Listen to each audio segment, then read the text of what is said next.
Ignition sequence start. 6, 5, 4, 3, 2, 1, 0.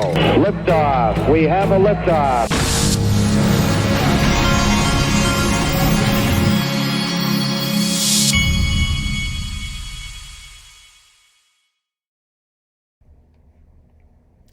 Hey everybody, this is the Digital Asset Investor. There's a lot going on. I'm going to start here. I don't think I played this for you, but this is a very interesting clip here.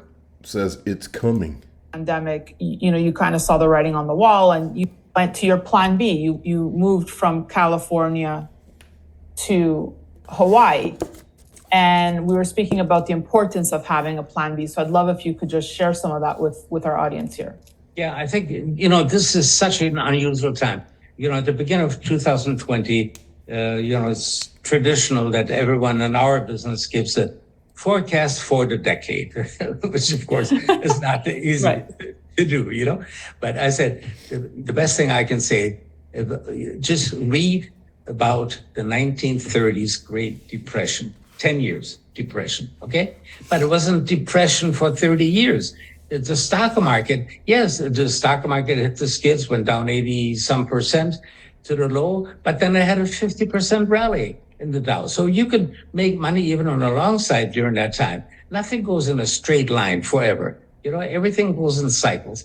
So I said, it's going to be like the 1930s. So that means we're going to have wars. We're going to have hostilities. We're going to have riots in the streets, burning cities.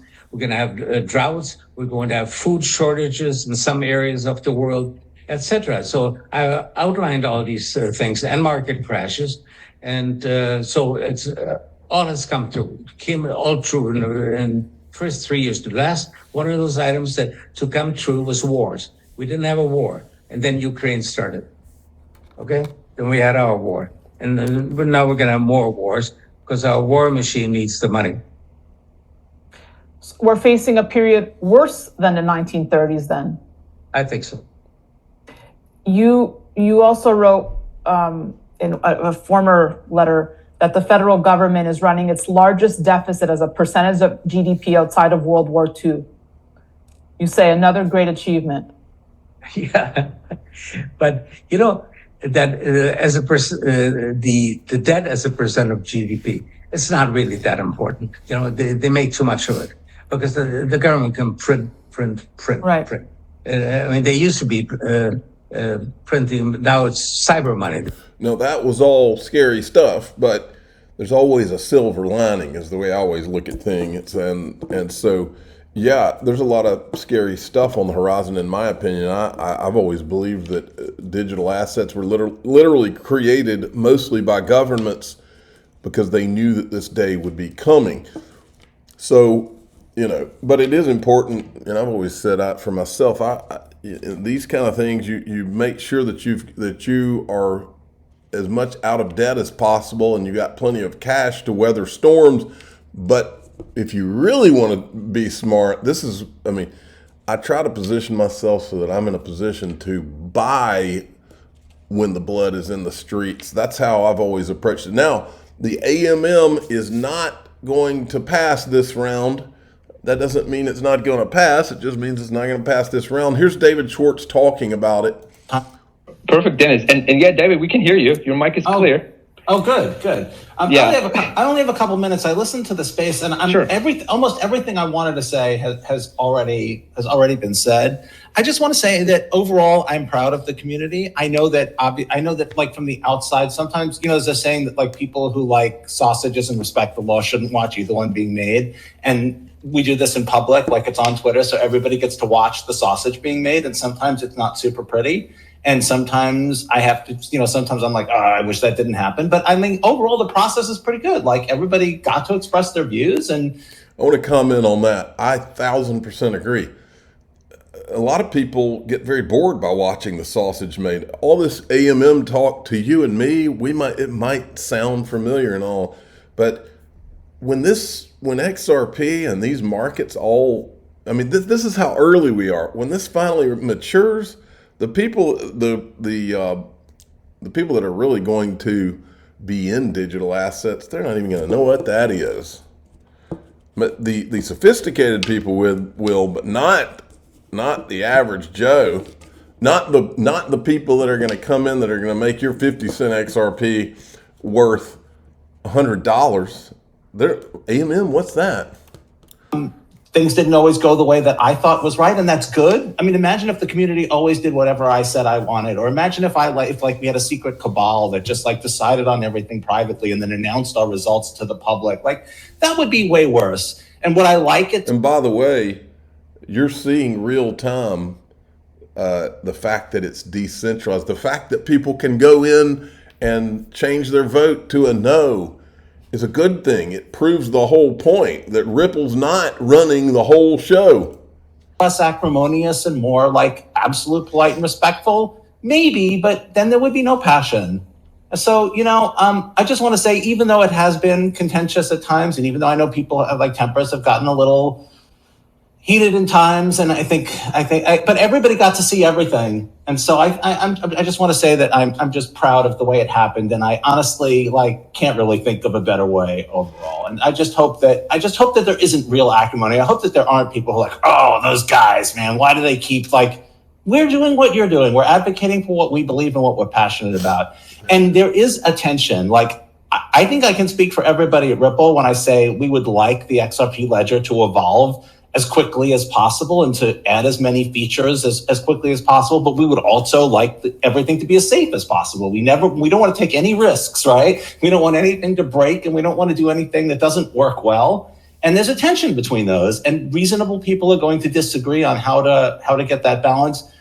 We don't have any secret agenda about any particular amendment. We don't have some secret strategy in mind for these amendments other than that we think they'll add value, and we think they're good, and we think people will find them beneficial, and we like better things. We like good things like everybody does. And I guess that's all I wanted to say. But I do want to say again, I am proud of the community, and that I think that the way this worked out was, I think we'll look back on and say that it was good that people cared. It was good that people dug in positions. It's good that people didn't feel like they couldn't disagree. And again, you all got to see the sausage being made, and I hope the sausage eventually is delicious. And thanks for the space. Like I said, everything that was said, I thought was great. I appreciate it, David. Honestly, I have a huge smile. I think that's great. The whole thing. All right. But when it finally is done, look at what Emi Yoshikawa from Ripple said. XRP Ledger has been operating the world's first DEX since 2012, and it's an order book format, CLOB DEX. If AMM, automated market maker, is added here by amendment in the future, it's expected that it will become the most powerful DEX of CLOB plus AMM and dramatically improve liquidity. So it's going to be exciting when it eventually does pass. Now, John Deaton had this guy, this Sam Lyman guy. He's a Forbes contributor, director of public policy at Rio Platforms, but he's a contributor at Forbes. And they were talking about some of the regulatory hurdles that have been going on. The war on crypto. War on crypto? I don't think it's hyperbole at all, John. I mean, when you look at what's happened over the last couple of years, there's a very concerted effort from multiple executive agencies to attack or undermine crypto at every turn. Of course, you have the SEC, Chair Gensler sued Coinbase and Binance last year, found other ways to try to deem certain tokens in the space securities without much precedence for that. In addition to that, we also know that Senator Warren has declared herself the anti-crypto queen, more or less. She has raised an anti-crypto army, and she hasn't even hidden the fact that she wants to destroy this industry if she can in order to make way for a CBDC. So you also have the current administration attacking crypto through executive orders. We know that they actually, most recently through the Energy Information Administration, they're trying to go after the power source for Bitcoin miners. And so you have multiple agencies within the executive branch, you have the legislative branch. It's just this multi-pronged attack against the industry in general. So I don't think it's hyperbolic at all to say that there is a concerted effort to undermine this industry. And if you want to call it a war, I don't think that's hyperbolic at all when you have the self-appointed generalissima of the anti-crypto army being Senator Elizabeth Warren herself. That's right. And then here's another clip from him. She calls it the anti-money laundering bill. I call it the bankers ban on Bitcoin bill. I think my title is a bit more accurate. But you hear these talks of that for national security reasons, we must outlaw this asset class. Do you think the U.S. is weaker because of its regulatory approach to how it's been handling cryptocurrency? I do, John. And I also think that your description of this bill is far more accurate than Elizabeth Warren's, because at the end of the day, what do we know about this bill? We know that the banking lobby actually helped write the bill itself, which makes all the sense in the world.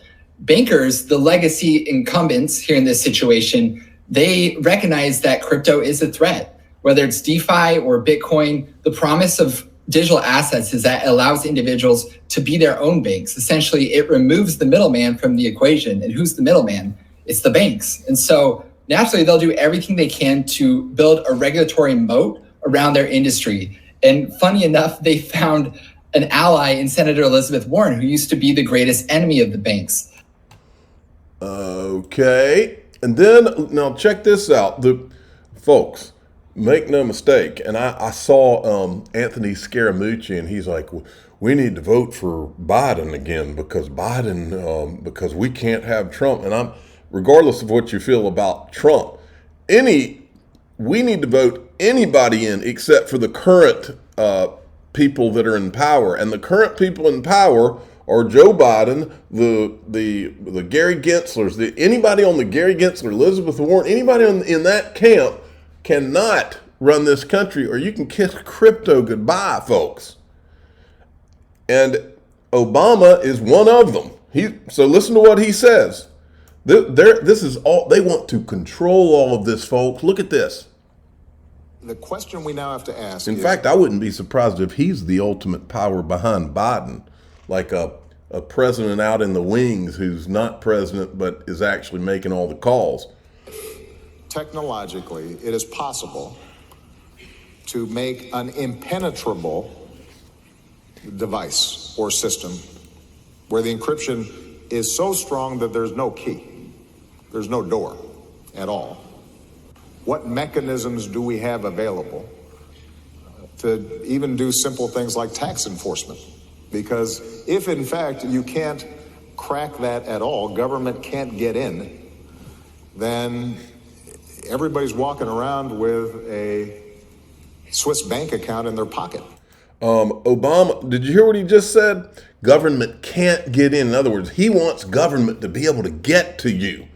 That's what these people want. These people want the government to be able to get to you. Here's an idea. Here's a common sense idea. With digital currencies, you could easily incorporate some type of a flat tax and make it, you want to make it fair, get rid of all this complication. A flat tax. Nobody has a problem with paying taxes, but nobody wants the government in their business all the time. That's the thing. And but these people, you gotta understand, these people see the government as this is their power. They want the power. That's what this is all about. That's why Gary Gensler, that's why Elizabeth Warren, that's why Biden. These people, we need them out of our lives, not in it. Okay, I'm going to go into DAIXRP.com and I'm going to talk. I feel like it hasn't been missed, but it's kind of been missed. There's supposedly a big announcement coming out of Ripple imminently, okay, for business in the United States. I'm going to talk about that in DAIXRP, and then we'll reconvene. I'm the digital asset investor. I'm not an investment advisor. This is for entertainment purposes only. Please subscribe, hit the like button, tell your friends and family. DAIXRP.com. All right, let's talk about the big announcement. If I can get this, I don't know how to make this go away. It's this news that comes across my screen. There we go.